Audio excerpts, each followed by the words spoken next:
Welcome everybody to NEOS Academy. Today's Academy will be setting NEOS up for success. I'm Pam Hodge, the business consultant in the professional services department. I will be your main host. We have Lauren Root, who is, I call her our knowledge-based guru. She writes all of our KB articles for NEOS. And then we have Dawn Rowan, who is our QA and trainer and for our support team. So they are two of the top ladies in those departments that for support. Dawn's a good person, and Lauren, all the KB articles. So today's academy will be based off of setting up NEOS for success. What does that mean?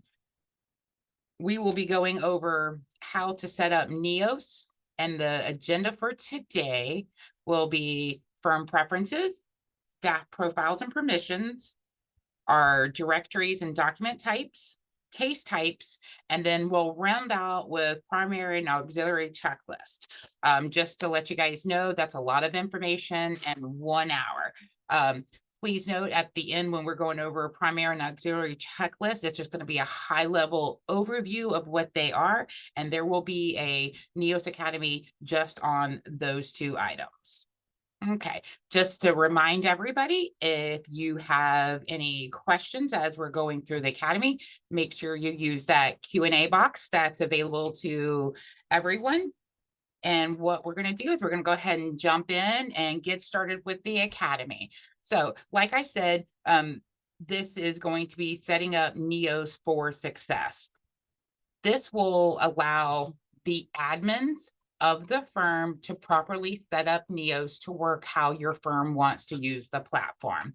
With that being said, everything that we are going over, you have to be an administrator or have administrator privileges to see all of the items that we're going to be doing. So we are going to mainly be using the settings. So you're going to go to the setting icon, and we're going to talk about our directory editors and be using all these. We're not going to go over every single one of these, but we're going to hit the highlights. So the very first thing that a firm wants to do when they get their environment, they want to go to firm preferences. When you go to firm preferences, you have firm address, default information, documents, all these options. So you go to your firm address and you're going to type in your name, the address, and all you do is select in each one of these fields to put the information. Once you have all this, you can go to your default info. When you go to your default info, this is where you're going to put in your city, your country, your state, area code, and you may be thinking, why are we doing it twice? Same as with the firm address, every single one of these fields can be used in templates to pull the information so you do not have to type this information in when you're creating and generating documents. As you're moving through, you have a DTF. Within NEOS, DTF means due to firm. So when the firm is creating value entries on the value tab and you integrate with QuickBooks, you can request a check. Once that check is requested, NEOS can automatically set up a DTF. That means that the firm wants their money back. This will also autofill the provider on the DTF with your firm name. When we go to trust providers, same instance, you want to put your firm's name. So what here, you're going to go in here and you're going to start typing in the firm's name, and then you'll hit a search. When you hit the search, you want to select your firm's name. And then when you are creating deposits and things like that, it is going to put in your trust provider. Anytime you're making changes here, note that you have the save button. Once you have the save button, it will update this information in your system. You can upload your firm logo. Please note that this needs to be some type of image in here, and you would just replace it or hit the upload button and upload your image from your desktop. When we're coming down, if your firm uses analytics, you can set preferences for advanced analytics. You can choose the type of case. So do you want it to say case type or matter type? Depending if you're plaintiff or defendant will depend if it's a case or a matter. Next is your checklist sort. You can sort it by the phase, the status of the phase, or the status due date. Just because you set this as a preference doesn't mean each individual person cannot set their own preferences underneath their profile. And then at the bottom, we have default reference labels. Here, when you're on the value tab, you can set the value entries for reference 1 and 2. You can have specific, or as we're moving forward, when we're talking about our directories, you can set these references specific to the value code. Once you go through there, you go to documents. When you go to documents, this is set up by your project team when you have created, when they've created the production environment for you. We do not recommend that anybody touch these after you guys have already been set for it to connect with SharePoint. If you go in here and make any changes here, it can break the links to your documents. So if you ever need to go to these areas, I would highly suggest make sure that you know what you're doing and or call our support team if one of these get disconnected. All right. Now, right here, it says document search preferences. With the advancement of our search features in Neos, you can by default set it where it only searches the document data or just the title. Next, we have settlement memos. What does that mean? So if you generate your settlement memos in Neos, this right here is that bottom paragraph that you have when you're creating settlement memos. You can go in here and make any changes or modifications that you want. And I use Grammarly, so it's going to tell me that it recommends different things. That's just for me. Next is time and billing.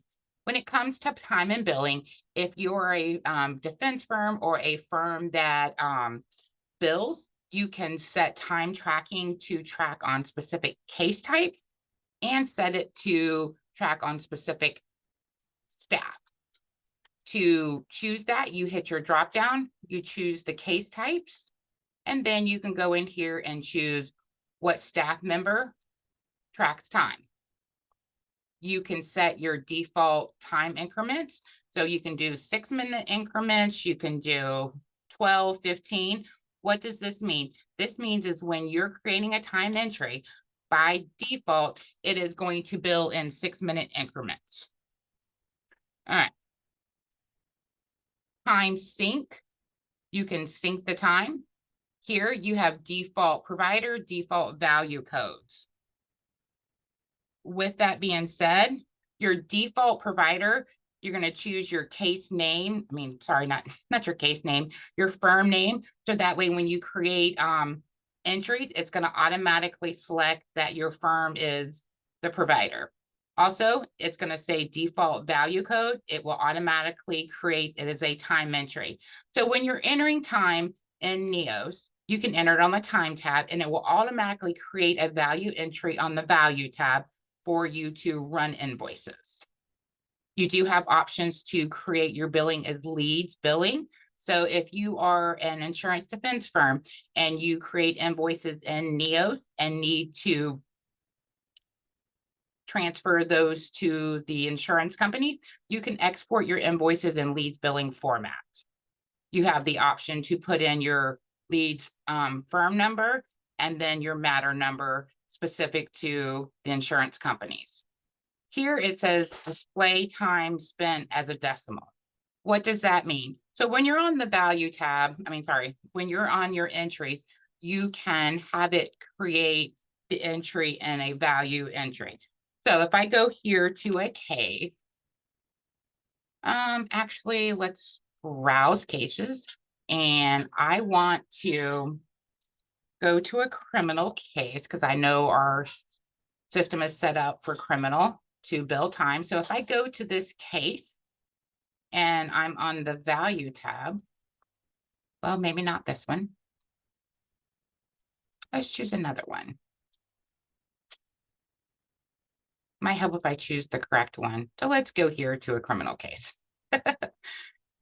So here in my time entry, so if I go here and I hit time and I hit my plus key to add time, what it's specifically talking about is if I'm entering my time here, it will take this and show it as a decimal versus a regular number.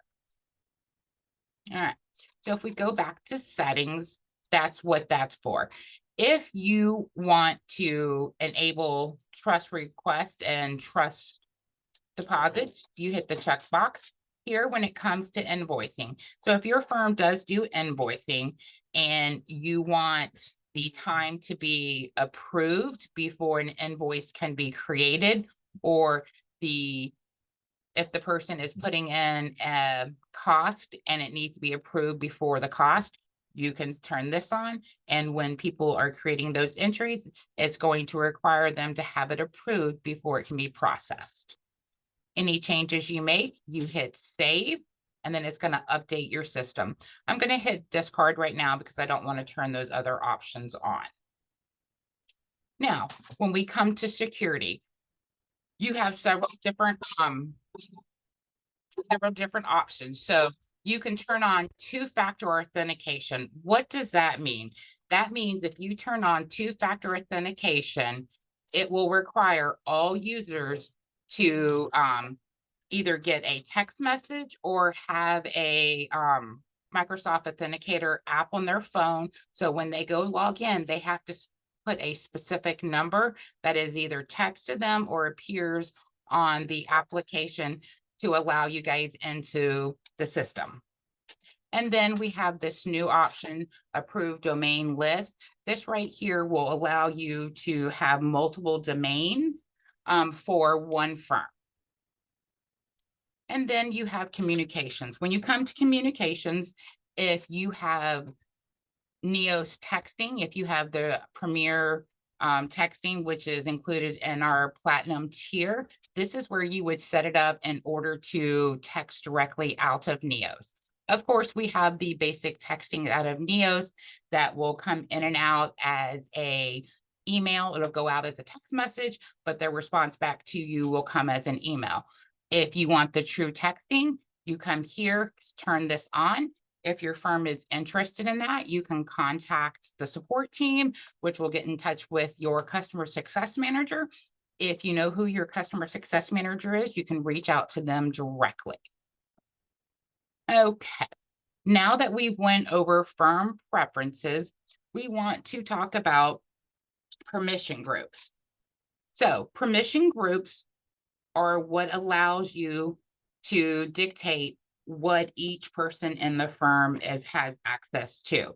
So you have individual staff profiles or you do permission groups. We recommend that you set up permission groups, which will allow you to put multiple people into different groups.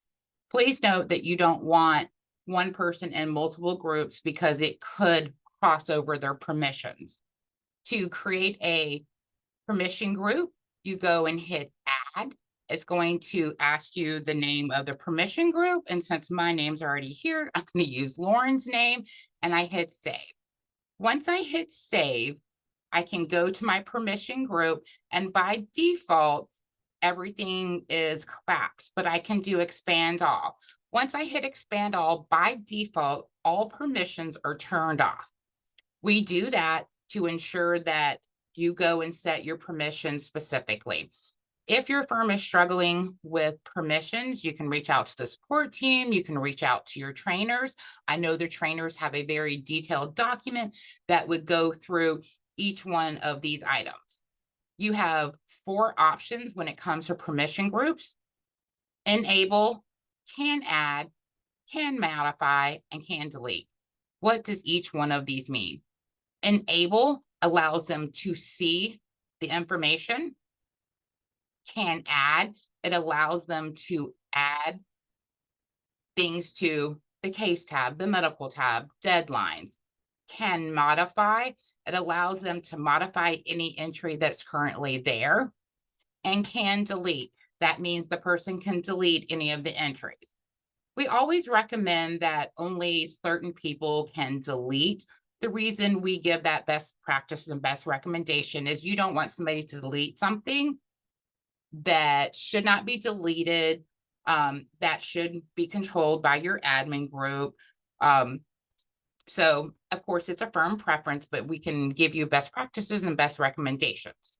Now, if you wanted to make this whole entire row give the ability for this whole entire, instead of having to go check each one individually, if you hit the teal circle, it will add that to this group.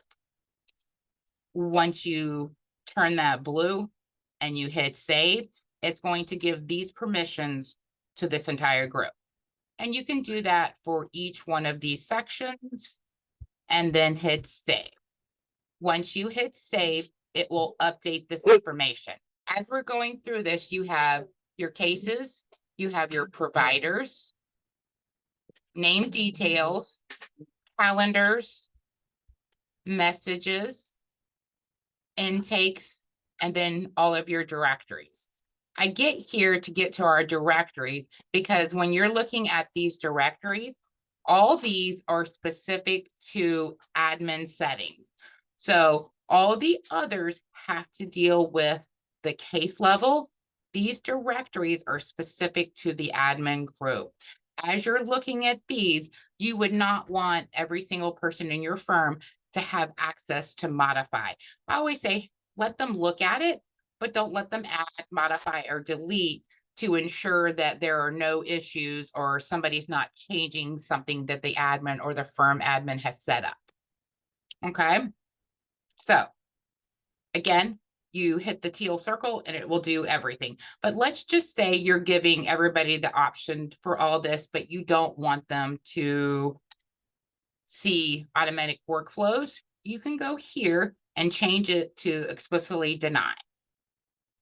And when you hit save, it will give them the ability to see everything else except that one item.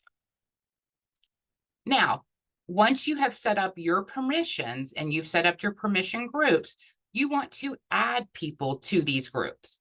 So if I go here to the staff members, it's going to give me my list. If I hit this drop down, it is going to show you every single person that is in your system. So you would just select their name. Once you select their name, the save button turns blue. Once you hit save, it will add this person into this group. All right, I'm going to take myself out of the group because I want to be able to do things throughout the system. All right. Now, you have your general permissions. You have your group permissions. So what's the difference between general permissions and special permissions? General permissions is that high level case, provider, names, calendar, messages. Those are the high level. Special permissions will allow people to do specific things based off of how their general permissions are. So just because somebody has the option to make modifications to the case tab, you may not want them to be able to modify the class code or the date of incident. So you can give them the option to make changes for anything else on the case tab, but you don't want them to make modifications to the class code, date of incident. You wouldn't want them to be able to make modifications to the LEM items. So these are specific items on the respective tabs which will take their ability away to do something. If you want them to have the option to do these things, again, you would just click on it. Once it turns teal, it gives them explicit rights to do this. When you're here, notice it enables it. This will enable it to do everything. So general permissions, you have 4 levels. With special permissions, it's either they have the right or they don't have the right. And then we come to other permissions. When we get to other permissions, it is specific to case types, reports, or case. Now, when I'm talking about case type exceptions, if I hit this drop down, it will say, if I choose asbestos assessment, When I choose those, it says that these people in Lauren's group do not have the right to see asbestos or assessment cases. Same thing with reports. I take their rights away from seeing these reports. And if I want to firewall them out of a case, I can go here. I can find the case. So if I type in my last name and hit search, it will give me anything that I'm looking for. So let me go here. Now you're like, okay, why did nothing come up? Because I have typed in a name, and over here, my search will default to the case number or intake number. If I wanted to search on a name because I don't know what the file number is, I can change this and choose name, or I can choose all. Once I do that, it's going to look for all my cases. If this is the case that I wanted to take away from that person or that group, I hit select. And when I hit select, it is going to add that file number here. Once I hit save, it takes these rights away from anybody that I put in this group. If I need to add or remove anybody, I go back to my members. I can select on all these people or deselect them and hit save.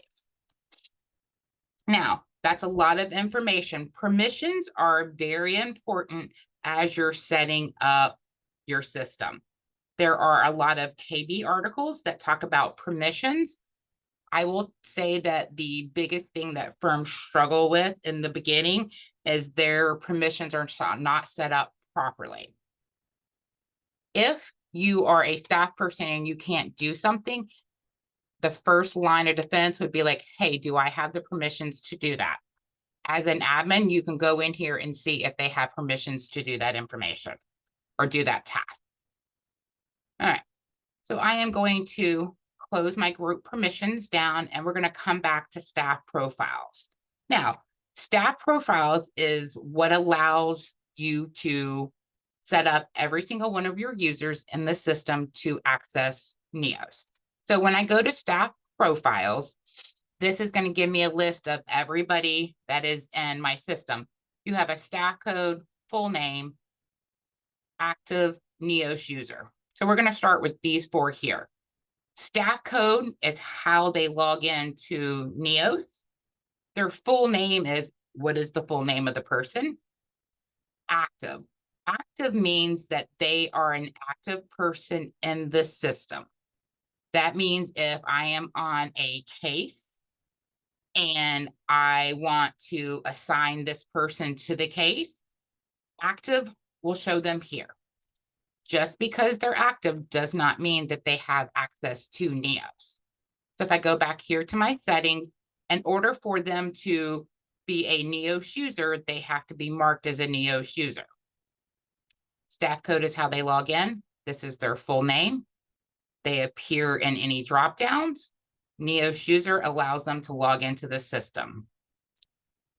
Now, as you see here, last login, it'll tell you the last time they were in the system.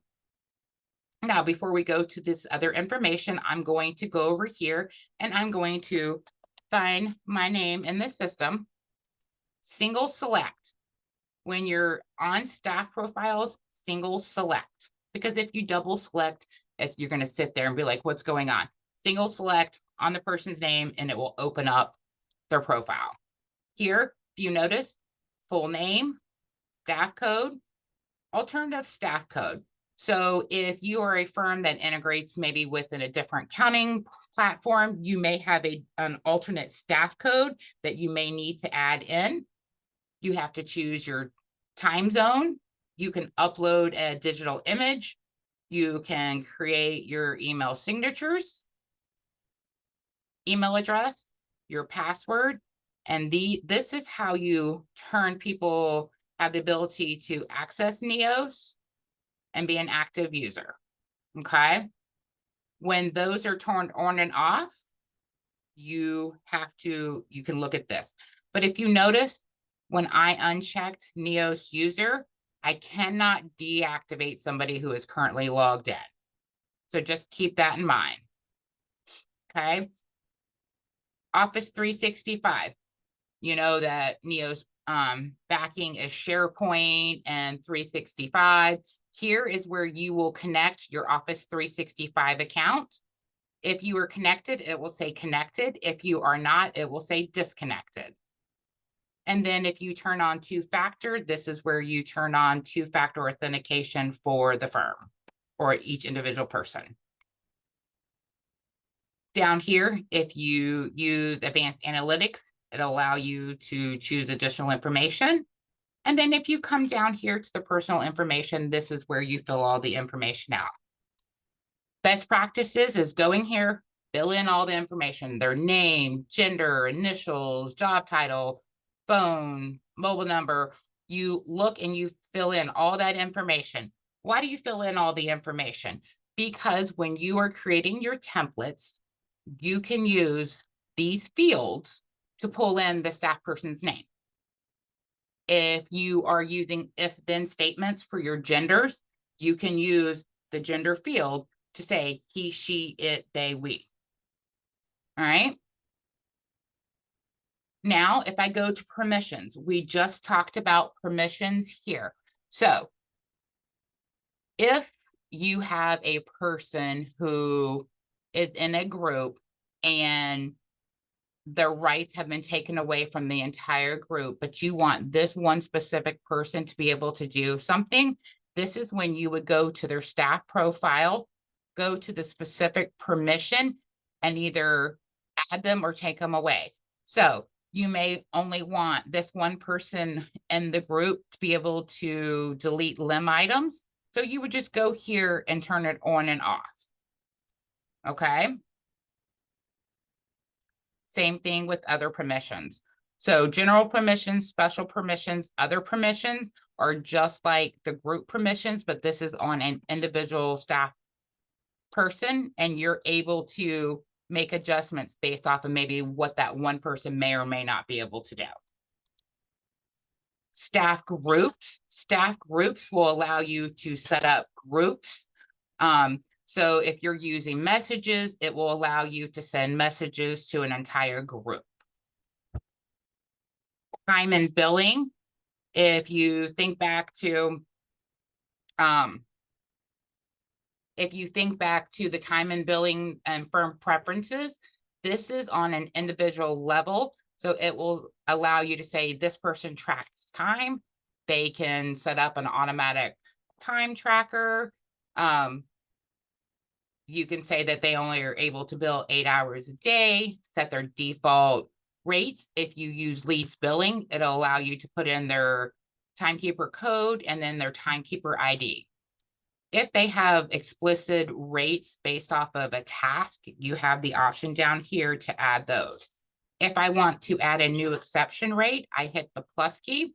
When I hit the plus key, I can hit the drop down, choose the L or A code, and just say for this one specific item, when they're doing that, they can bill at $250 and hit save. So what happens is when they create a time entry, this right here will overwrite their default billing time. Once you make any changes or modifications in this, you're going to hit save. Once you hit save, you can go to the next. Notification setting. This is where you get to choose how you want to see notifications. Do you want to get by email, Neos only, or none? What does that mean? If you choose by email, you will get the notification in Neos and an email. Or you can say only Neos, you will get the notification in the notification center. Or if you don't want any notification at all, you can hit none. The last on this is advanced. Advanced will allow you to default to open any Office files in the desktop app. What does that mean? So if you're generating documents, it will always open it up in the online version of Microsoft. But if you want it to open in the desktop version, you click this, and then anytime you open a Word document in the future, it's going to open up in the desktop version versus the online version. Okay. So that rounds it out for staff profiles. And I am gonna get out of all this stuff. So we're gonna go back to our settings. The next thing that we're gonna talk about in our settings are case types. Case types will allow you to set up your types of cases. So when I hit case type and I select on case type, this is the list of all the types of cases that you have in NEOS. So I'm just going to go here and select on this first one. When I open it up, you have general, labels, case dates, tab setup, and primary checklist. Your case type and your headers is what you see in the header of the case. So if you're on a case, if I go back over here to browse cases and I select on this case, the case header, it's up here. This is what you'll see up here in this case header. You have header display. When I say header display, I'm specifically talking about this header right here. So when you're in this case type, these are all of the options of things that you can see in that header. If you want your file number, you can drag and drop it over here.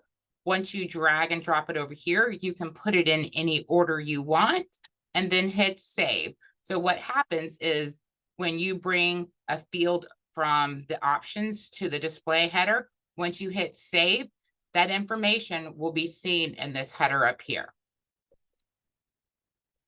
Down here, staff assignments.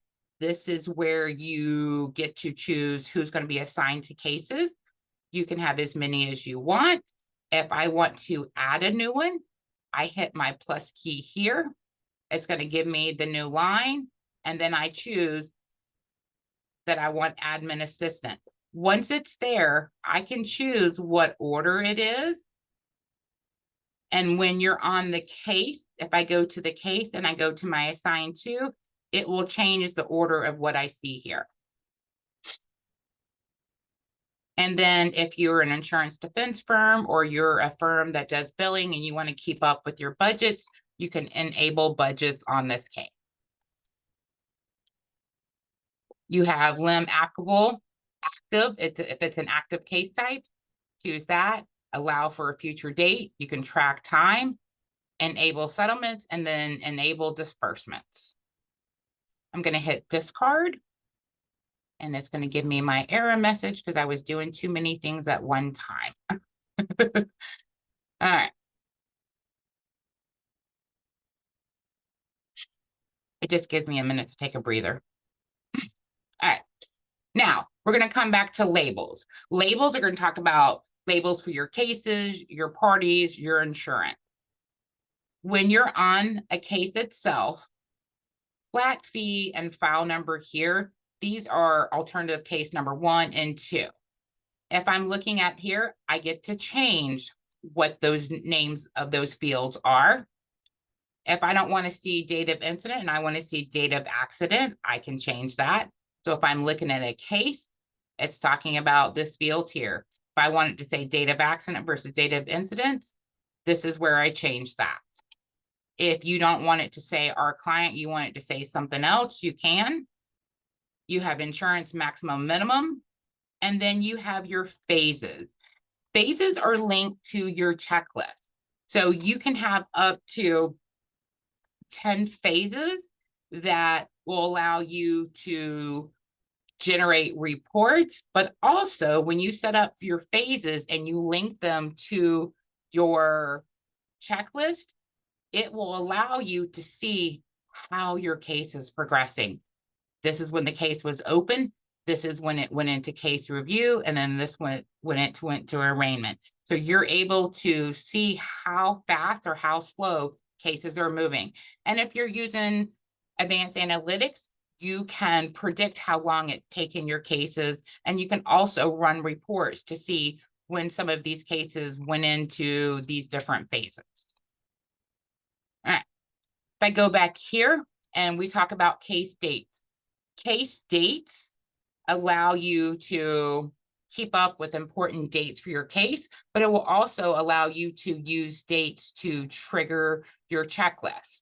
So if I go back to my case, and I go to my case tab, and I scroll down here to case dates. These are the case dates that you can set up specific to the type of case that you're working on.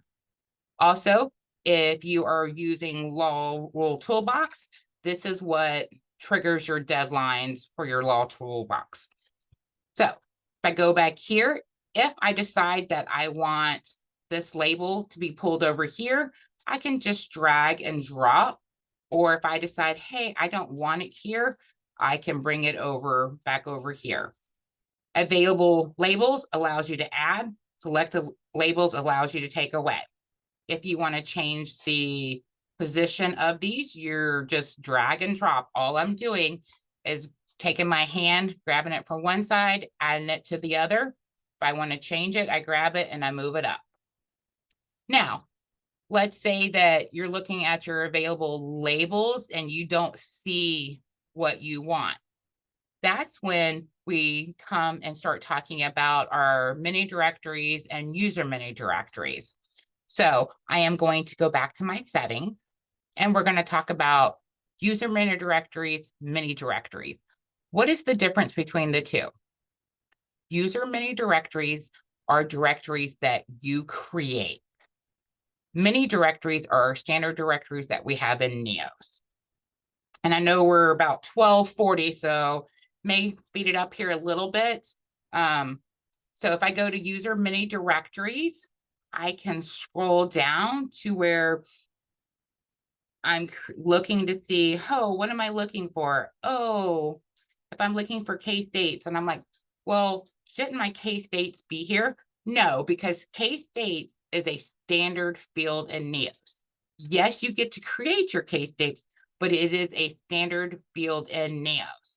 So that's when you're going to go back and you're going to choose your mini directory and say case date labels. When I select case date labels, I get the list of all the case dates that are available in my system, no matter what type of case it is. Once you're here and you want to create new case dates, you're going to get a plus key here at the top. Once you get that plus key at the top, you are able to hit add. When you hit add, you would type in the new case date that you want. Once you type in the new case date that you want, if you go back to your case type, go back to your case date, find what you have over here, drag and drop. All right, I'm going to discard because I don't want to make any changes. And then you have your tab setup. When you're looking at your tab setup, this is where you're able to determine what tabs you want available for your cases. So always know that there are 4 main active tabs that you have in Neos. So that says these tabs cannot be turned off. Party case checklist are the main ones that you cannot turn off in Neos. You have 11 optional, and then you have 10 user defined. What does that mean? So if you're on a case and you're looking, anything that has a little predefined icon here, these are our standard tabs. These are our 11 standard tabs that we have that you have available for every single case type. You get to determine what's turned on and what's turned off. Then you have 10 additional, which will allow you to determine, do you want a list tab versus a flat tab? A list tab will allow you to have list. A flat tab will allow you just to do data and input. So you have those options here. You have your 5 list tabs and 5 flat tabs. If you are at the platinum tier, you have the options for dynamic layouts. That's something we will go over at a later date when we're talking about the platinum tier with the AI functionality. But if you are at that platinum tier, you do have the option to have unlimited tabs within your case. If you are wanting to make changes to your tab itself, anything that has edit next to it, you can change the layout. If you do not have an edit next to it, you have no option to change the layout add user-defined fields and not add user-defined fields. If I hit edit here, it is going to take me to the layout itself. I choose the tab that I want to make changes to, and it's going to give you this view. This is where you can move tabs, or move fields away. When you're wanting to move a field away, you want the hand to hover over the field, and you want to drag and drop it to a different section. If you want to add a new field, you always want to search for the field first over here. Once you find the field that you want, if it's already here in the system, it's going to give you the name of the field. It's going to tell you what type of field it is. And if this is what you wanted, as long as you're selected in this section, you hit the plus key, it will move that field over to your layout. If once you go and do a search, you cannot find the field and you truly know that it's a brand new field that you want to create, you have the plus key.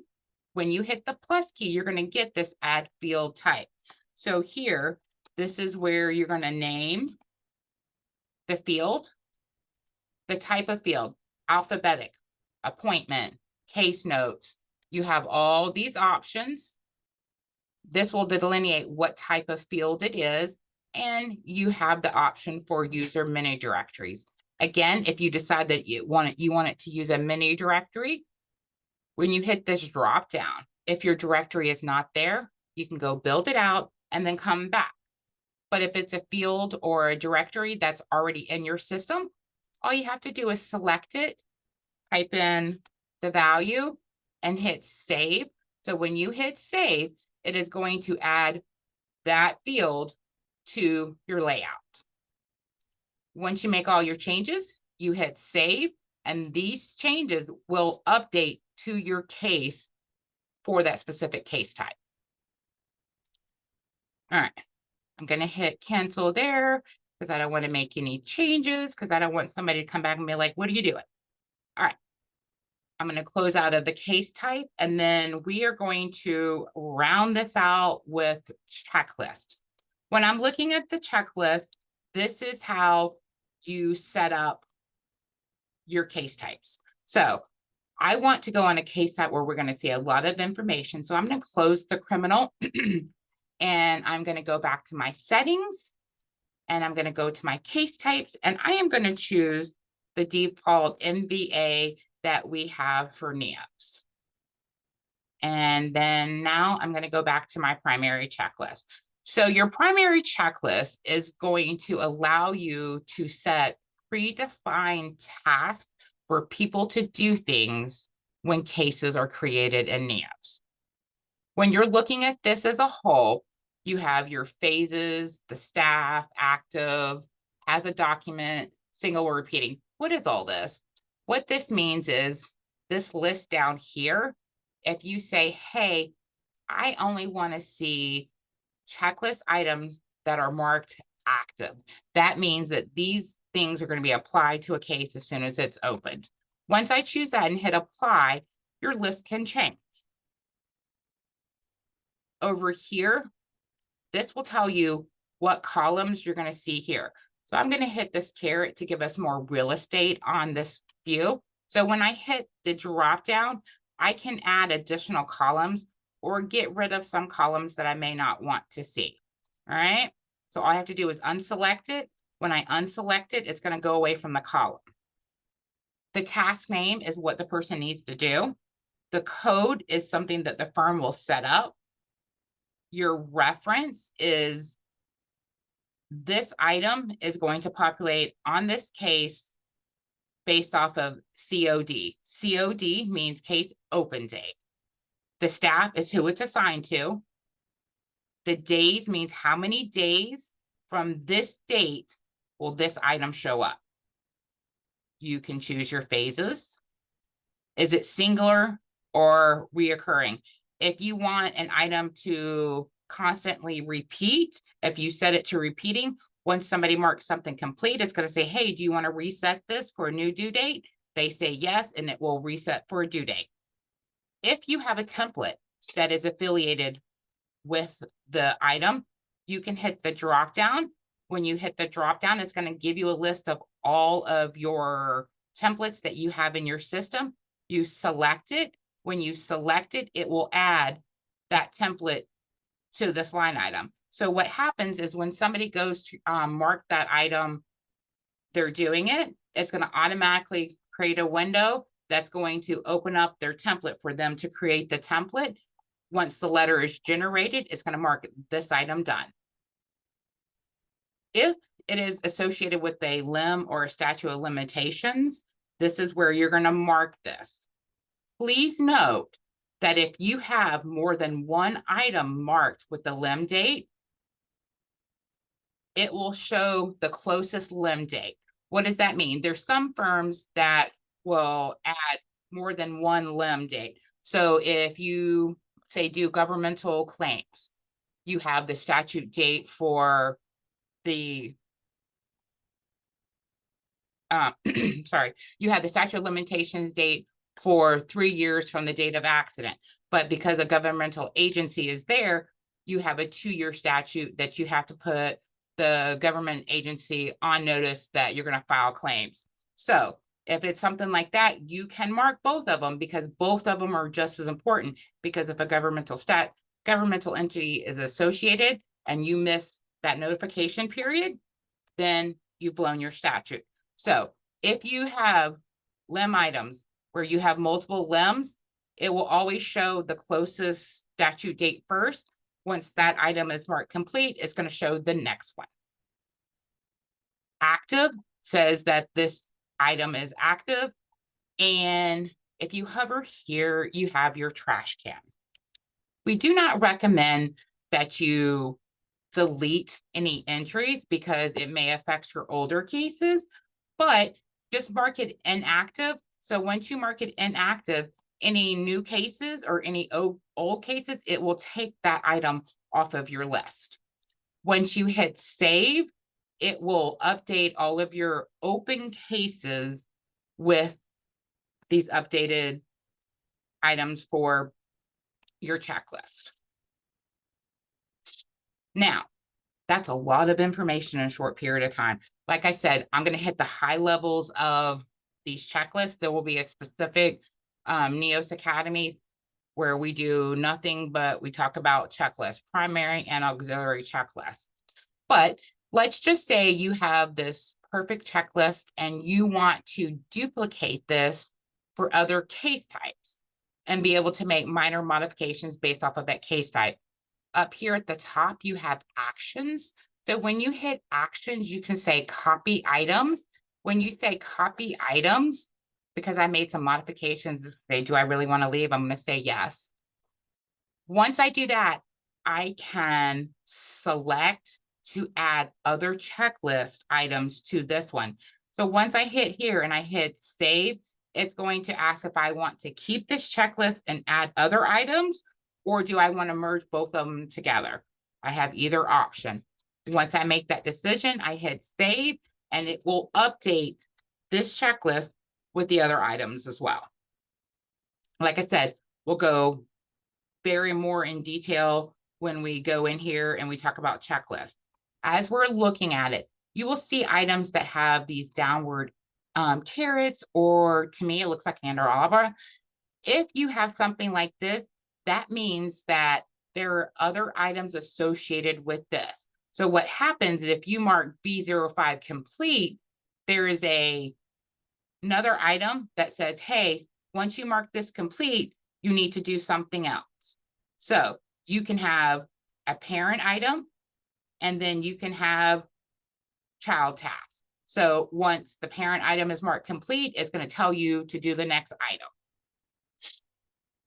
Now, as I selected on here, these are the detailed windows. This is where you get to name the task, give it a code, a color. Your reference is B5, who it's being assigned to, if it's single or repeating, how many days. You get to choose your phase, your limb date, if there is a template affiliated with it, and then if it's active or not. If you want to give the person instructions of what they needed to do here, this is where you would add your instructions specific to this one item. Once you make all those changes, you hit that back button and it's going to update those checklist items. Once you're finished, you hit save and it will update everything for you. I don't want to make any changes, so I am going to hit discard right now. Now, you have your primary checklist, which are attached to your case types. If you have situations where you need additional checklists built out for like maybe trials, settlements, and stuff like that, that may not happen on every single case, you can have auxiliary checklists. The auxiliary checklist will allow you to create additional items for cases based off of what's transpiring in the case. So if a case goes to suit, you may add the litigation checklist. So if I go here and select on it, it's the same concept, the same setup as you do have for your primary checklist, but this will allow you to add additional tasks that need to be performed once the case gets to litigation. Additionally, you have the litigation column. What does that mean? If you add this auxiliary checklist to a case, it's going to tag it that it's in litigation. So if you're on a case and you have added a auxiliary checklist to the case, it is going to change the open to litigation. So what I'm going to do is I'm going to go to my checklist, and then I'm going to go over here and I'm going to say add auxiliary checklist. I'm going to choose this litigation one and hit save. It's going to say, hey, staff rules and are missing information because I'm on a criminal case and I'm trying to add a litigation checklist. I'm going to say yes and kind of push it through. So what happens, it's going to tell you that new items have been added. Not only will it tell you new items have been added, notice that the open turns to red in litigation. All right. Please note everything that I talked about today. We went really fast, a lot of information. Everything that we went over today, if you need additional training, you can always reach out to the training department. Always remember that NEOS University has the certification class that you can look at. But before I hand it over to Miss Lauren, I know I've been talking for a good while. Lauren or Dawn, is there anything that I may need to go over real quick before I give it to Miss Lauren, or are we good?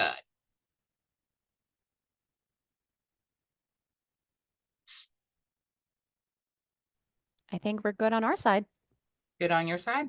All right, Miss Lauren, well, I am going to stop sharing my screen and I'm going to turn it over to you. Okay, great. I'm going to start sharing mine.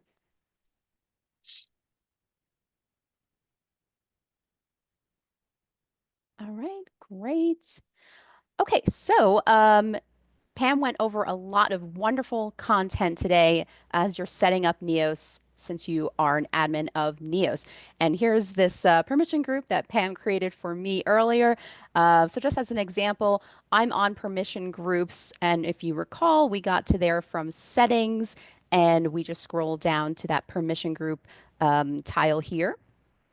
So while I'm in here, we did see some questions come in through permissions. And if you have any questions about how to set up your permission groups, if you click over here to the question mark, you'll see this pop out and it will give you some articles related to some of the more heavily viewed areas. So case permissions, directories, those special permissions that Pam mentioned about giving unique like kind of particular permissions regarding certain areas inside each of these top levels. There's also a video tutorial that you can watch for just kind of a walkthrough. Even though we went through this, if you want just an additional walkthrough, you can go through this quick tutorial. So the great thing about this is if you were just going to click on one of these, you'll be directed right into this selected article. And if that is not the right one, we can go right over back to that question mark and click another one or click that tutorial to watch, and it will open in that same tab. So it won't clutter up your browser, and you can just navigate accordingly. But let's go ahead and click that support portal button. If you need additional information, this is where you're going to come. So let's take a look at this What's New pane. If there is new information since the last time you have come here, you'll see a teal circle on the top left of this What's New tab, just showing that we have some updated information here. So if you're not familiar with this pane, this is where we keep our information about all of our releases. We have information here. If you click here to our What's New page, which goes through in full detail all of the information from each release. So you can click into these accordingly and find more details about this. So this is just a bit of a taste of what you're going to see or what just came out in that release. We also have our Neos changelog. And this is a running list of all of the changes we've made to Neos. So if you're looking for something in particular like documents or permissions, you can just do a Control F and just search for every single time we've made that change. So that is a great tactic to be able to look for that running list of changes. And Pam also did mention briefly about Neos AI. If your firm is interested in Neos AI Platinum, there are a lot of great features that come with it. And with each release, we're always enhancing it. So you can click this link here to schedule a demo, or that KB 2026 that's listed right here. That will give you a full list of everything that is currently included. And of course, as we update, that article gets updated as well. So to close this, you can just click the X right here. You can click the tab, or you can just click anywhere outside. So that's what I'm going to do, and that goes away. I'm going to scroll down to the service catalog. Before we jump into the knowledge base, I am just going to call out a few great features here. We have our Neos University, and if you have not taken a gander at this, we urge you to. They're really great free courses here from beginner, advanced, administrator, so really great use for tying into this academy. And we also have our Neos AI training. So if your firm is interested in maybe using Neos AI, take a look here and you can get trained in all that we have available for Neos AI. And again, these are free courses. You can take them at your leisure. All your progress is saved. And then once you complete the course, you'll be receiving a Credly badge that you can put on your LinkedIn or other social media. So that is a really great resource for you available, and this is available for anyone. So don't forget to take a look. And we also have our Learning Hub. And in our Learning Hub, we have all of our videos that we record across all areas of Neos. So we also have all of our academies. So of course, anyone who signed up for our academy will get an email with the recording.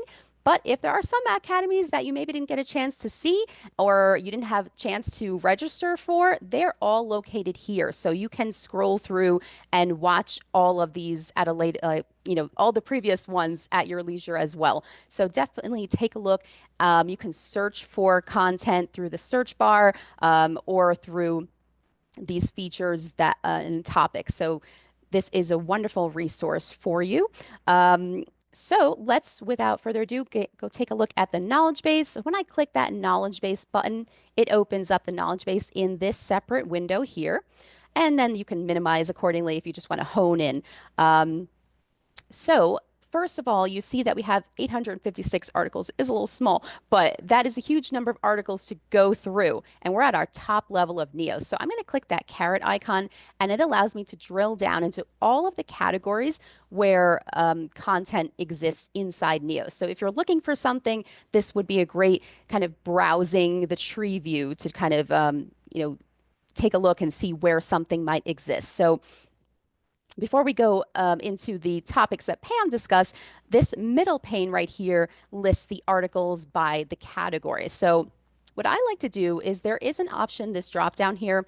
You can set this to like last updated. So the most recently updated articles will appear at the top of the list, or most viewed, the heavily viewed articles will appear at the top of the list. So you can customize this to your liking. And again, this is just for your own view. It doesn't affect anyone else's view. But I like to keep it at last updated to see the most recent articles here. And then as you're drilling down, you can see the articles within each category. So for example, Pam looked at, we had a taste of case type today. And again, I can just drill down with that caret and that will show me the categories in which the articles of case type exist. So I'm looking at the top level here, and there's 12 right here, and then I could just click through accordingly. We also took a look at document type briefly. As well as firm preferences. She went through all these. And again, I have mine set to last updated. So, just keep that in mind based on whatever preference you'd like to see these ordered.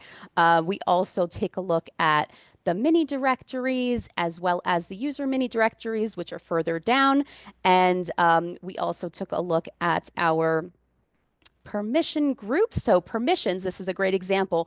In permissions, we have it set up as the top level of permissions. But if I drill down further, I'll see those permission group articles. So all the information related to how to set up each permission category and what each refers to would all be here. And remember, you'd want to set up your permission groups first. And then if you have some permissions for staff that only require particular settings just for those particular users, then you can do so in the staff level permissions. And then, of course, Pam took a look at the staff profile tab and went through all of those. So this is a great resource. If you haven't taken a look at it yet, please do so. And I think that about covers it for our knowledge base. So I'm going to close this and I Hey, will, Miss oh, Lauren, before you yes, close out, I noticed a couple people had asked a couple of one thing about printing lists. Um, you could also run a report, but I found a easy little workaround that may help people. So I want to share real quick before we close it out, if you don't mind. sure. I will stop the share. Okay. All right, so I'm going to share my screen again. So I see a lot of people are like, hey, I want to be able to print this list out. So I have found that like if I'm in my case type, okay? If I wanted to print a whole list, when you're here, if you right click and hit export, you can export this to a CSV or an Excel. So when I hit this, it's going to give me a list of everything that I see on my screen in an Excel format. This is very helpful, especially if you're brand new to Neos and you're getting ready to go live and you want to see what's in these checklists. So I'm going to go back to my MBA checklist. I know we're at time, but I just want to show everybody. If I go here to this checklist, whatever columns I want to see, I choose those up here. And then I can go to the end of the line right here, right before that little trash can. If you right click and hit export and you export to a CSV, it's going to give you a list of everything that you see on this screen. I've seen like two people were saying they're getting ready to go live. These are quick, easy ways to be able to print this list out so you can see it readily. Okay. All right. So I just wanted to show that to everybody. All right, Miss Lauren, I'll let you round us out and thank everybody for coming. All right, great. Let me get back to my share real quick. Minimize that. Okay, perfect. Well, thank you so much for joining us. We really appreciated your time, and we went through some really great content for setting up Neos today. As a reminder, if you'd like to set up time, not set up, if you'd like to come to some more Neos Academy sessions, come and take a look at this link right here. We have our previous ones there as well, but we'll be adding the next month's ones coming very soon.